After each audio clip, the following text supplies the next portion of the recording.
को एकाग्र करने के लिए आगम एक बहुत महत्वपूर्ण साधन है। हालांकि अन्य भी साधन हो सकते हैं। सम्यक की उत्पत्ति में जन्मबिंब भी सहायक सिद्ध होता है और वे अनेक कारण हो सकते हैं जिनके बल से सम्यक की उत्पत्ति हो सकती है। किंतु सम्यक दर्शन उत्पन्न होने के उपरांत भी मन को एकाग्र करने के लिए, मन को किसी वस्तु में केंद्रित करने के लिए आगम एक बहुत बड़ा साधन माना जाता है और आगम ज्ञान के माध्यम से ही आत्मा का विकास भी होता है। और इसी आधार से शायद आगम में भी ये बात सुनने को मिलती है कि स्वाध्यायम परमम तपः ऐसा कहा है। जबकि तप का उपसंहार ध्यान होता है, किंतु ध्यान में प्रवेश पाने के लिए स्वाध्याय एक अनन्य साधन माना जाता है और आगम का ज्ञान अल्प हो चाहे ज़्यादा हो, इससे कोई प्रयोजन सिद्ध नहीं होता। यथार्थ ज्ञान होना चाहिए।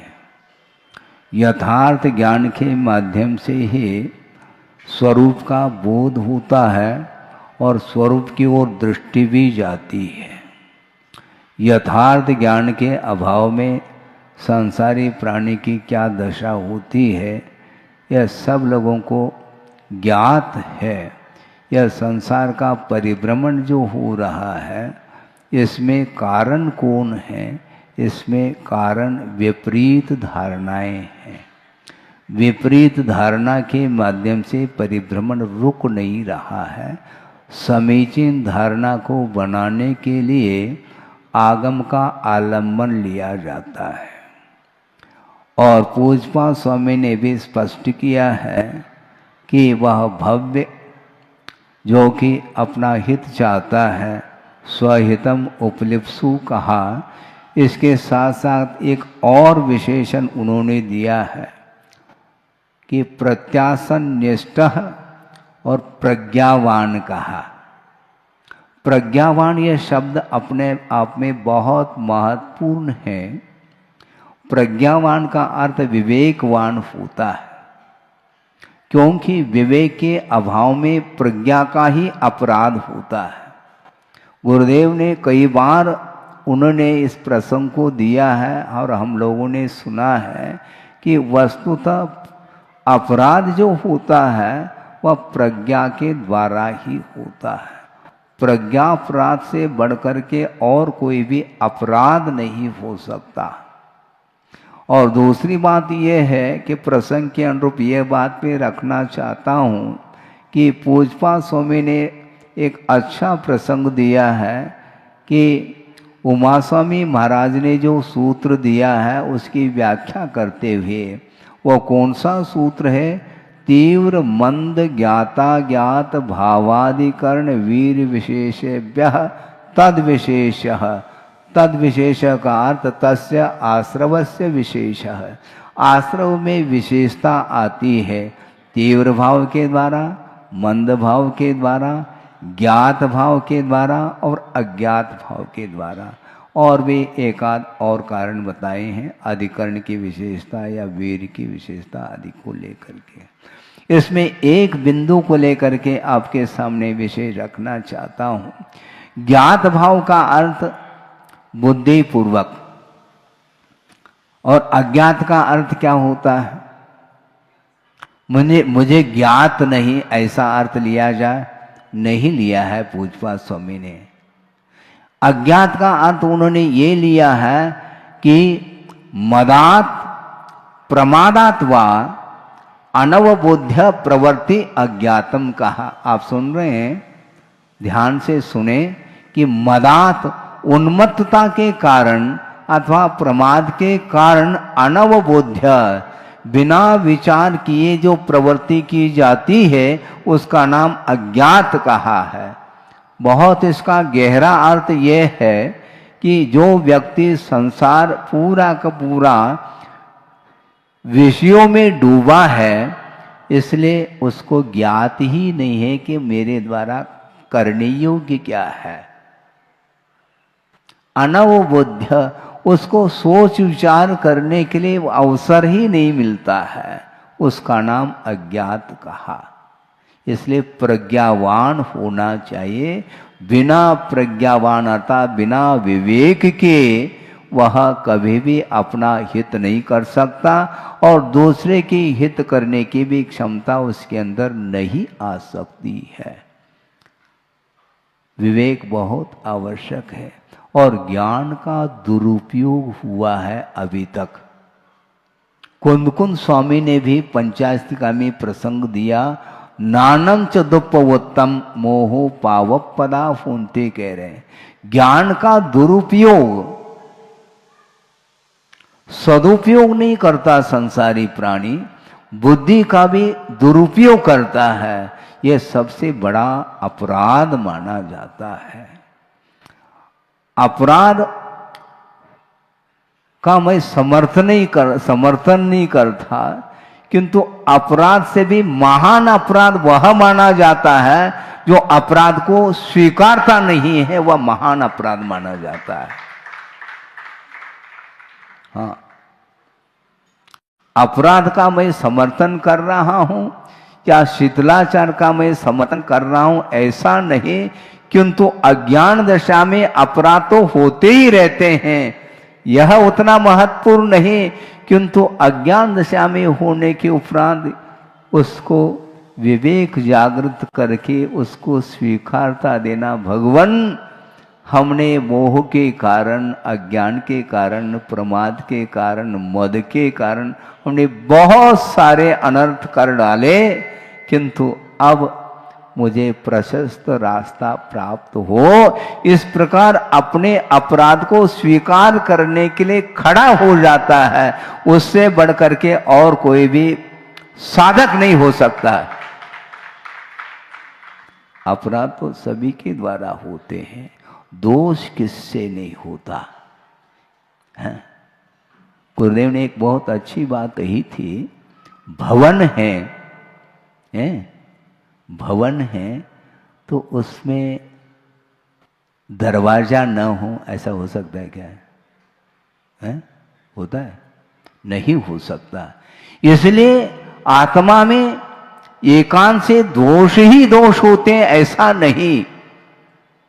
दरवाजा है वह भवन माना जाता है, इसलिए गुण होते हैं, किंतु गुणों को जागृत करने की आवश्यकता है। जो अव्यक्त गुण हैं उनको व्यक्त करने के लिए अज्ञान दशा में जो भी दोष किए हैं उनका प्रक्षालन करने के लिए प्रभु और गुरु के चरणों में जाकर के यथाजात होकर के हाथ जोड़ करके कहा जाता है, भगवान हमने बहुत अनर्थ किया है। और कौन कौन से टाइटल दिए हैं? प्रतिक्रमण पाठ करने वालों को ज्ञात होगा कि पापिष्टेन दुरात्मना जड़धिया माया विना लोभिना राग द्वेष मली मसेन मनसा दुष्कर्म यन निर्मितम, ऐसा कहा। मन के द्वारा ही दुष्कर्म का अर्जन हुआ है। वह मन कैसा है? पापी है। ये विशेषण है, टाइटल मन के लिए दिया है, असंगी के लिए नहीं देते। हाँ, जिसके पास मन है उसी के लिए टाइटल दिया है, क्योंकि जिसके पास मन ही नहीं है तो उसको ये उपाधि का ज्ञान संभव ही नहीं है। इस प्रकार एकेंद्र से असंगी पंचेंद्र तक जितने भी जीव हैं जो संसार दशा में संसार में परिभ्रमण कर रहे हैं, उसके लिए कोई भी बोध दे नहीं सकता, क्योंकि उसके अंदर योग्यता का अभाव है। योग्यता होते हुए भी उसकी अभिव्यक्ति उसमें संभव नहीं, क्योंकि योग्य उपादान होना चाहिए। सामान्य उपादान अलग है और योग्य उपादान अलग है। यद्यपि एक इंद्रिय अधिक भव्य हो सकते हैं, इसमें कोई शक नहीं, किंतु एक इंद्रिय पर्याय में जो उपादान, उसकी जो क्षमता है, वह क्षमता उसके योग्य नहीं है। इसलिए मन आवश्यक है और मन के द्वारा ही कबड़ा होता है। मन के द्वारा जो अपराध होता है वह अपराध क्षम्य नहीं माना जाता है। हाँ, सिद्धांत की बात को भी मैं आपके सामने इसलिए रखना चाहता हूँ क्योंकि विद्वान लोग भी बैठे हैं और उनके माध्यम से जो जन साधारण की जो धारणा बनती चली जा रही है, आगम के विपरीत जो धारणा बन रही है और बनाई जा रही है, उसके रोकथाम के लिए विद्वानों की भी बड़ी आवश्यकता है। और वो बिल्कुल ध्यान से सुनेंगे और अनेकांत का आधार लेकर के ही वस्तु तत्व का निर्णय करने के लिए उनको निरंतर चिंतन करना चाहिए। तो मैं ये कह रहा था, क्या कह रहा था, भूल गए? सिद्धांत की बात रही है कि वस्तुतः एकेंद्र से लेकर के असंगी पंचेंद्र तक जो कर्म का आश्रय होता है वह उत्कृष्ट नहीं हो सकता। समझने के लिए मिथ्यात्व प्रकृति का जो आश्रय होता है उसमें जो उत्कृष्ट स्थिति बंद जो होता है वह संगी पंचेंद्रिय को ही होता है, ऐसा लिखा है। सप्ततिर मोहनी यश, मोहनी कर्म का जो उत्कृष्ट स्थिति बंद 70 कोड़ा कोड़ी सागर को लेकर के जो हो रहा है वह एक इंद्रिय आदि के अंदर वह क्षमता ही नहीं है। तो किसके पास क्षमता है? जिसके पास मन है वही कबड़ा करता है, और मन यदि ठिकाने पर आ जाए उससे बढ़कर के और कोई भी उत्थान नहीं कर सकता। मन के द्वारा अथवा ज्ञान के माध्यम से ही विकास होता है अथवा ज्ञान के सदुपयोग के माध्यम से आत्मा की उन्नति होती है, और उस बुद्धि का, उस ज्ञान का यदि दुरुपयोग करता है तो वह अधः पतन को प्राप्त होता है, अधोगति का पात्र होता है, ऐसा कहा है। आप लोग कौन हैं? संगी है क्या? असंगी, सैनी भी बोलते हैं इसको। सैनी हो क्या असैनी? आप सैनी हैं, इसलिए नसैनी पर चढ़ने का प्रयास करो।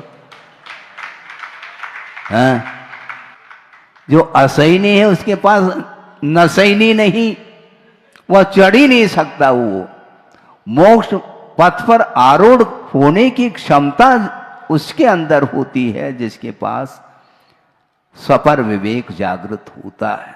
इसलिए प्रज्ञावान, ऐसा पूजपा स्वामी ने कहा कि वह भव्य जो अपना हित चाहता है और निकट भव्य है, उसके लिए उपदेश दिया जाता है।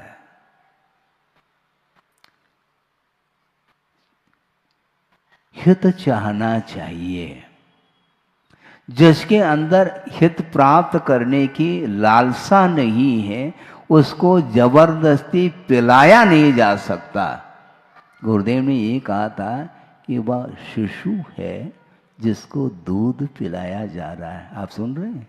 हाँ, दूध पिलाया जा रहा है, किंतु उसको यदि उसकी इच्छा नहीं है दूध पीने की, और माँ यदि मान लो नाक पकड़ करके उसको जबरदस्ती पिलाती है तो वह उल्टे कर देगा, क्योंकि उसके अंदर स्वीकृति नहीं है।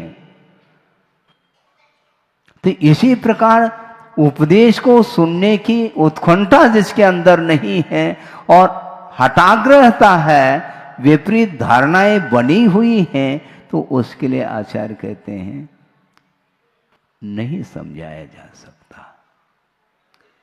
रोग हुआ है, रोग हुआ है, भयानक रोग हुआ है, और रोग का निदान डॉक्टर को है, इसको कौन सा रोग हुआ है, और रोग को निष्कासित करने की क्षमता भी डॉक्टर के पास है, और ऑपरेशन की आवश्यकता नितांत आवश्यक है, वह समझ रहा है, लेकिन इसके उपरांत भी वह जल्दी नहीं करता। क्यों जल्दी क्यों नहीं करता? नहीं कर सकते, पहले व्यवस्थित करना पड़ेगा। ये शुगर पेशेंट तो नहीं है, ये शुगर पेशेंट तो नहीं है, इसमें खून की कमी तो नहीं है, बीपी हाई तो नहीं हो रहा है। ये सारा का सारा ये चारों ओर उसकी दृष्टि बनी रहती है, उसमें यदि संतुलन नहीं है तो वह वेट करता है ऑपरेशन के लिए। उसी प्रकार जिसके अंदर देव गुरु शास्त्र के प्रति समर्पण भाव, ग्रहण करने का भाव जिसके अंदर नहीं है, उसको जबरदस्ती ग्रहण कराया नहीं जा सकता और नहीं कराना चाहिए। ये आगम की आज्ञा है। मैं धीरे धीरे आ रहा हूं, अभी 9:30 बजा है, विलंब से माइक दिया, मैं क्या करूं? हम थोड़ा विलंब कर दें तो कोई बाधा थोड़ी। मैं ये कहना चाह रहा हूं कि वस्तुतः हित जो नहीं चाहता है, आप जल्दी से बैठें, हित जो नहीं चाहता है तो उसके लिए आग्रह नहीं किया जा सकता। आचार्यों ने ये कहा है किसी को भी आग्रह नहीं करना। भगवान ने आग्रह करने की उन्होंने आज्ञा दी नहीं है, न गुरु ने आज्ञा दी है, न आगम की आज्ञा है, न भगवान की आज्ञा है। हम किसी को आग्रह नहीं करना चाहते हैं, अनुग्रह करना चाहते हैं। यदि वह चाहता है तो अनुग्रहार्थम स्वस्याति सर्गो दानम कहा, आग्रह नहीं। यहां पर भी उमास्वामी महाराज ने आग्रह शब्द का प्रयोग नहीं किया, किंतु अनुग्रहार्थम, अपने ऊपर भी अनुग्रह करना है, दूसरे के ऊपर भी अनुग्रह किया जाता है, किंतु जो अनुग्रहित होने के लिए तत्पर है तो उसको अनुग्रह किया जा सकता है। कोई जोर जबरदस्ती किसी को किया नहीं जा सकता।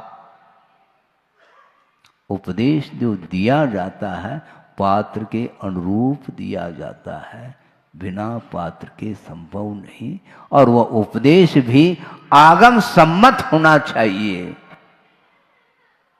आगमोक्त पद्धति से यदि उपदेश देते हैं तो उसके माध्यम से ही उसका हित निहित है, अन्यथा वह पुनः गुमराह में आ जाएगा, भ्रमित हो जाएगा। एक श्लोक आ रहा है मुझे ध्यान में, प्रासंगिक है, कि आचार्य क्या कहना चाह रहे हैं, ध्यान से सुनेंगे। वरम एकाक्षरम ग्राह्यम, क्या कहा? वरम एकाक्षरम ग्राह्यम सर्व सत्वान कंपनम न पक्ष पोषकम पापम कुशास्त्रम धूर्त चर्चितम कहा। बहुत मार्के की बात कही उन्होंने श्लोक में। वरम एकाक्षरम, एक अक्षर भी क्यों ना है, क्यों ना हो, वह वर अर्थात श्रेष्ठ है। वरम एकाक्षरम ग्राह्यम, वह ग्रहण करने योग्य है। क्यों? सर्व सत्वानुकंपनम, समस्त जीवों को उपकार करने वाला जो वचन है वह हमारे लिए श्रेष्ठ और ग्राह्य है। न तो अक्षपोषकम पापम कुशास्त्रम धूर्त चर्चितम कहा। अक्षपोषकम, जो पंचेंद्रिय के विषयों का पोषण करने वाला जो बोध है, जो ज्ञान है अथवा वचन है, वह हमारे लिए वरम अर्थात श्रेष्ठ है नहीं और ग्राही भी नहीं है। एक ही अक्षर हमें पर्याप्त है, किंतु आगम सम्मत होना चाहिए। आगम के बहिर्भूत आप बहुत कुछ बोल सकते हैं, वह हमारे कल्याण के लिए वह कारण नहीं बन सकता।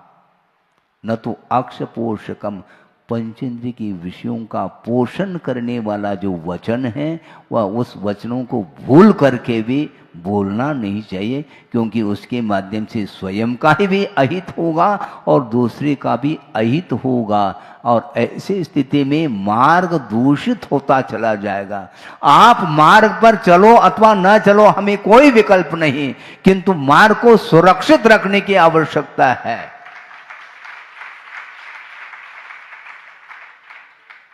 मार्ग की सुरक्षा यानी सबकी सुरक्षा है, इस ओर ध्यान देना चाहिए। प्राय करके वर्तमान में स्वाध्याय के प्रति रुचि कम होती जा रही है।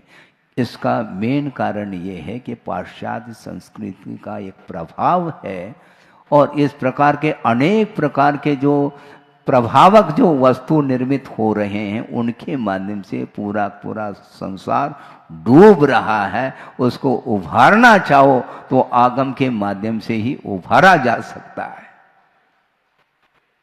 विषयों का समर्थन जिन वचनों के माध्यम से होता है वह वचन आगम के बहिर्भूत है, इसको लिख करके रखिएगा।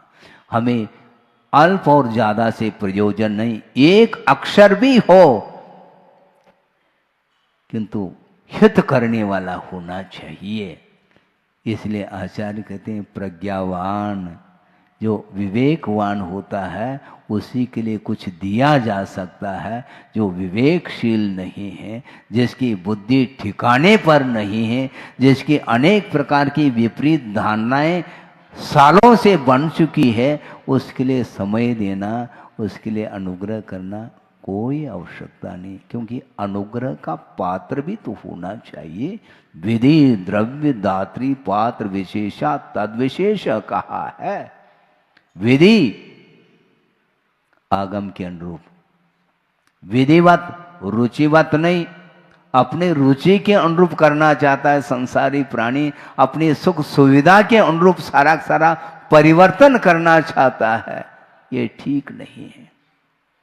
एक व्यक्ति आए, महाराज हम एक जिज्ञासा रखना चाहते हैं, रखो। कि महाराज सामायिक सफर करते समय हो सकता है क्या? नहीं सुन रहे? सफर करते समय सामायिक हो सकता है क्या? नहीं। यदि सफर करते समय सामायिक हो जाएगा तो सामायिक करते समय भी सफर हो जाएगा, क्या दिक्कत है? सामायिक बोलते किसको? आर्त रौद्र परित्याग ततहि सामायिकम मतम कहा है। आर्त ध्यान रौद्र ध्यान से ऊपर उठा हुआ जो साधक है वही सामायिक कर सकता है, उसको धर्म ध्यान बोलते हैं। सफर करते समय सामायिक का समर्थन हम इसलिए नहीं करना चाहते हैं क्योंकि सफर करते समय अहिंसा व्रत का पालन नहीं हो पाता। जबकि आचार्य समंतभद्र स्वामी ने रत्नाकरण श्रावकाचार्य के अंदर ये लिखा, स्पष्ट लिखा है, जिन्होंने दिग्व्रत, देशव्रत, अनुव्रत आदि का अंगीकार किए हैं, 12 व्रत को जिन्होंने अंगीकार किया है उसके पास सामायिक व्रत भी है। और उन्होंने प्रसंग में स्पष्ट कर दिया कि दिग्व्रत का पालन करने वाला, देशव्रत का पालन करने वाला जो अनुव्रती है उस समय उसको उपचार से महाव्रती कहा। आप सुन रहे हैं क्या? नहीं, उपचार से उनको महाव्रती कहा। महाव्रताय प्रकल्पन्ते कह रहे हैं। क्यों? क्योंकि मर्यादित उन्होंने खींच ली, मर्यादित क्षेत्र से बाहर उसके द्वारा न सूक्ष्म जीवों की विराधना हो रही है न स्थूल जीवों की विराधना हो रही है, इसलिए उस अपेक्षा से वह उपचार से महाव्रती संज्ञा को प्राप्त होता है। इसका अर्थ उनको परमार्थ से महाव्रती घोषित कर रहे हैं ऐसा नहीं है, क्योंकि मर्यादित क्षेत्र में हिंसा होती है, क्योंकि महाव्रती नहीं है। त्रस जीवों का त्याग कर लिया, किंतु स्थावर जीवों की विराधना उसकी प्रवृत्ति के माध्यम से होती है। तो अर्थ ये है कि वस्तुतः है क्या ये चीज? इसीलिए बहुत सोच विचार करके बोलना चाहिए। बोलने के लिए मुख मिला है, इसलिए हम अमर्यादित शब्दों का प्रयोग करेंगे तो निश्चित रूप से आत्मा का कल्याण होने वाला नहीं है। इसी को बोलते हैं प्रज्ञापराध। मैं बार बार सोचता था कि गुरुदेव प्रज्ञापराध क्यों कहना चाहते हैं। अपराध तो ठीक है, किंतु प्रज्ञापराध का अर्थ है कि वह बुद्धि का दुरुपयोग कर रहा है, इसी का नाम अपराध है। ज्ञान नहीं है यह अलग वस्तु, किंतु ज्ञान होते हुए भी उसका सदुपयोग नहीं करता है, उससे बढ़कर के और कोई भी अपराध नहीं हो सकता। इसलिए वस्तुतः बहुत सोच विचार करके आप लोगों को बोलना चाहिए, सोच विचार करके चिंतन अधिक करना चाहिए। इसलिए प्रारंभ में ही हमने कहा था कि आत्मा का विकास करने में यदि कोई अनन्य साधन है तो आगम है। तो आगम के अनुरूप ही हमें चलना है। भले ही हम कम चल पाएँ या ज़्यादा चल पाएँ, इसका हमें विकल्प नहीं है, किंतु सही दिशा की ओर हमारे कदम बढ़ना चाहिए। पुरुषार्थ करो, किंतु सही दिशा की ओर पुरुषार्थ करना है। जो विपरीत दिशा की ओर पुरुषार्थ कर रहा है उसको कभी भी गंतव्य मिलने वाला नहीं है, ऐसा आगमकारों का कहना है। आप आज स्वीकार करो, चाहे कल स्वीकार करो, साल भर बाद स्वीकार करो, अगले भव में स्वीकार करो, कभी भी करो, आपको करना पड़ेगा। इसमें बाध्यता नहीं, इसमें अनुग्रह छुपा हुआ है। आग्रह नहीं कर रहे हैं आचार्य, और करने के लिए आज्ञा नहीं। बहुत अच्छा प्रसंग आपके सामने दे रहा हूँ, क्योंकि जो भी प्रसंग मैं देता हूँ वो गुरुदेव ने जो दिया है उसको दोहरा रहा हूँ। राह पर चलना है, किंतु दो राह नहीं होना चाहिए, राह एक ही होना चाहिए।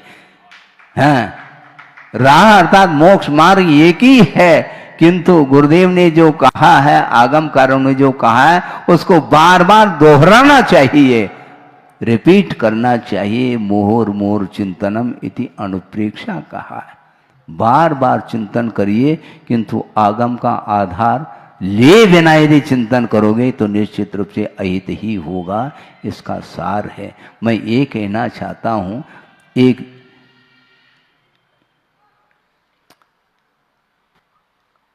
व्यक्ति जो सामान्य व्यक्ति नहीं किंतु विद्वान थे, और उन्होंने अपने विचार रखे गुरुदेव के सामने कि महाराज, महावीर भगवान का जो सिद्धांत है बहुत विराटता को लेकर के है।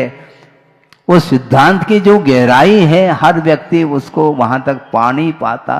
इसलिए महावीर भगवान के सिद्धांत को संकीर्ण तक नहीं रखना चाहिए, बहुत व्यापक उसका प्रचार प्रसार होना चाहिए, और महावीर भगवान के सिद्धांत को जन जन तक पहुंचाने का प्रयास करना चाहिए। इसलिए मेरा भाव ये है कि महावीर भगवान का जो साहित्य है, जो आगम है, 4 अनुयोगों में विभाजित है, इसका वितरण देश में ही नहीं किंतु आउट ऑफ कंट्री में भी इसका प्रचार प्रसार होना चाहिए महाराज, ऐसा मेरा मन कहता है।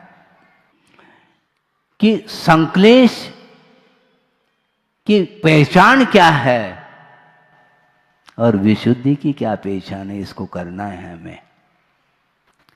संक्लेश 2 जीव हैं, दोनों के अंदर संक्लेश हो रहे हैं, किंतु एक अधोगति का पात्र बन रहा है संक्लेश के कारण, और एक संक्लेश के साथ वह ऊर्ध्व गति अर्थात सद्गति का पात्र बन रहा है। आखिर मामला क्या है, इसको समझना है हमें। एक मुनि महाराज हैं जो गुफा में ध्यानस्थ है और पहुंच रहे हैं गुफा में, और ध्यान करने के निमित्त को लेकर के पहुंच रहे हैं। और उसी समय एक शेर ने देख लिया। आप सुन रहे हैं? एक शेर ने देख लिया, मुनि महाराज पहुंच रहे हैं। और उसी समय एक शूकर ने भी देख लिया। ये शूकर नहीं, जंगली शूकर जिसको बोलते हैं। अब उस शूकर ने सोचा अनर्थ हो जाएगा, ये शेर पहुंच रहा है, उसके पहुंचने के पहले मुझे छलांग ले करके पहुंचना है। और इतनी तीव्र गति से वह उस गुफा के पास पहुंच गया और बैठ गया। और वो शेर आ रहा है, वो कहता है खबरदार, नो एंट्री, मेरे रहते तुम प्रवेश नहीं कर सकोगे, ये ध्यान रखो। पहला मुझे निपटना पड़ेगा तुम्हें, फिर बाद में अंदर जा सकोगे। कौन कह रहा है? शूकर कह रहा है। और वह शेर जो है ना भक्षण के लिए जा रहा है। शेर के अंदर भक्षण के भाव है और शूकर के अंदर रक्षण के भाव है। और दोनों में युद्ध छिड़ जाता है, संघर्ष हो जाता है। और संघर्ष के कारण दोनों का अवसान हो जाता है। अब सोचो, आप देख पाएंगे संश्लेष की पहचान कर पाएंगे आप? विशुद्धि विशुद्धि विशुद्धि, अरे क्या विशुद्धि? संश्लेष संश्लेष संश्लेष, क्या संश्लेष? संश्लेष के पीछे इरादा क्या है, यह महत्वपूर्ण है। संश्लेष के पीछे आपका एम क्या है, प्रयोजन क्या है, यह महत्वपूर्ण है। शेर का लक्ष्य था मुझे भक्षण करना है, और शूकर का लक्ष्य था मुझे रक्षण करना है। रक्षा में, मुनि महाराज के रक्षा में मेरा प्राणांत भी मेरे हो जाए, प्राण चले जाए, लेकिन संश्लेष भी हो जाए, मुझे बर्दाश्त है, किंतु मुनि महाराज की रक्षा करना मेरा कर्तव्य है। अब सोचो विचार करो, दोनों संश्लेष में हैं, किंतु पकड़ में नहीं आ रहा कि कौन सा संश्लेष दुर्गति के लिए कारण है और कौन सा संश्लेष सद्गति के लिए कारण है। इसको बोलते हैं अभयदान। अभयदान में आचार्य समंतभद्र स्वामी ने शूकर का उदाहरण दिया है, और शेर का, शेर की गति क्या होती है और शूकर की क्या गति होती है। दोनों परस्पर में बिल्कुल विपरीतता को लिए हुए परिणाम हैं। इसलिए अनुग्रह का भाव रखो, आग्रह नहीं करना, किंतु अनुग्रह का भाव रखना। न पक्ष पोषकम पापम कुशास्त्रम, ऐसा कहा। अक्ष अर्थात इंद्रिय का पोषण करने वाला जो भाव है, जो वचन है, वह हमारे लिए श्रेष्ठ नहीं और ग्राह्य नहीं है, क्योंकि वह पापमय परिणाम, पापमय वह वचन माने जाते हैं। उसके माध्यम से कभी भी जीवन का विकास, उत्थान संभव नहीं है। इसलिए जीवन की उत्थान करने के लिए अपने को आगम के अनुरूप ही चलना चाहिए। ही इसमें सम्यक एकांत है। ये ही का प्रयोग कर रहा हूँ, किंतु ये सम्यक एकांत है, इसमें कहीं भी कोई भी गुंजाइश नहीं है। इसलिए आगम का दुरुपयोग करना छोड़ो। आगम मिला है पुण्य की उदय से, पुण्य की उदय से क्षोभम मिला है, उसका सदुपयोग करने के लिए यह अवसर है। आपके पास जो शारीरिक बल है, जो मानसिक बल है, जो वासनिक बल है, इसका यदि दुरुपयोग करेंगे तो निश्चित रूप से अधोगति का पात्र होना पड़ेगा। इसलिए हमारा बार बार कहना है, क्योंकि बार बार मैं इसलिए कह रहा हूं क्योंकि गुरु की आज्ञा है, उसका पालन मुझे करना है। आगम की आज्ञा का पालन मुझे करना है, और इससे भी बढ़कर के आपको पालन करना है, क्योंकि आपके द्वारा व्यापक प्रभावना होगी। प्रशंसा नहीं, हकीकत है।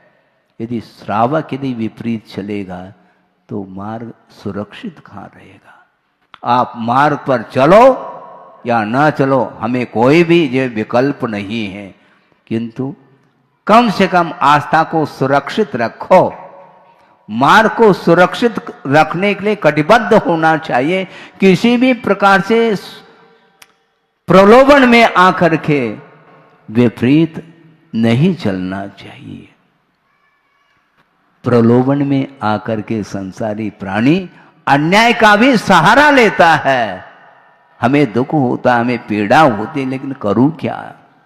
कर्म ही इस प्रकार का उदय आ रहा है उसके अंदर, क्या किया जा सकता है? इसके उपरांत भी मेरा संक्षेप में यही आपको कहना है कि आपको बुरा भी लग सकता है, शायद हो सकते हैं कि कुछ शब्द गरम गरम बोल दिए हों, उसको ठंडा कर लेना बाद में। बिल्कुल पक्की बात है, क्योंकि वस्तुतः सत्य का प्रतिपादन इसी ढंग से होता है। सत्य का उद्घाटन लोभ के साथ संभव नहीं, निर्भीकता के साथ ही संभव है। वह ये है कि संलेखना जो ली जाती है, संलेखना दी नहीं जाती, ये पहला ध्यान रखें। संलेखना दी नहीं जाती, किंतु संलेखना ली जाती है, और प्रीति पूर्वक संलेखना ली जाती है, उसमें बाध्यता नहीं है। और यही कल आपके सामने वह बात देखने को मिली है। 10 प्रतिमाधारी वह ब्रह्मचारी जी अजमेर के हैं, और काफ़ी दिन से उनकी साधना वह चलती रही। गुरुदेव से जुड़े हुए वो साधक रहे, और उन्होंने गुरुदेव के माध्यम से ही 10 प्रतिमा धारण की थी, और उन्होंने धीरे धीरे अपना उन्होंने लक्ष्य बना करके वो आगे बढ़ते गए।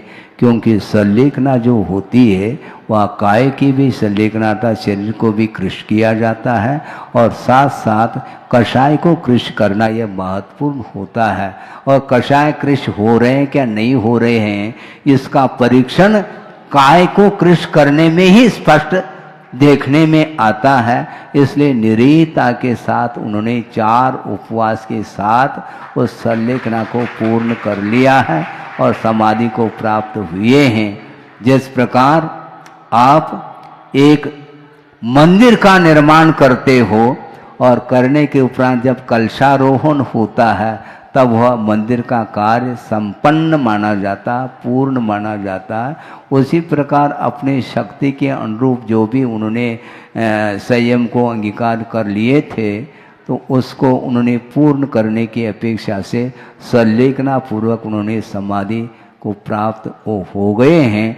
इसी प्रकार प्रत्येक जीव के अंदर जो अंत में होने वाली जो घटना है, क्योंकि कई बार जन्म और मरण हुआ है, इसमें कोई संदेह नहीं है, किंतु जन्म और मरण से ऊपर उठने की जो साधना है, वही साधना संलेखना के भीतर देखने को मिलती है। इसलिए स्वयं को भी, प्रत्येक साधक को भी उसका लक्ष्य होना चाहिए कि भगवान अंत में कम से कम मैं देव गुरु शास्त्र का स्मरण करता हुआ इन प्राणों का विसर्जन कर सकूं।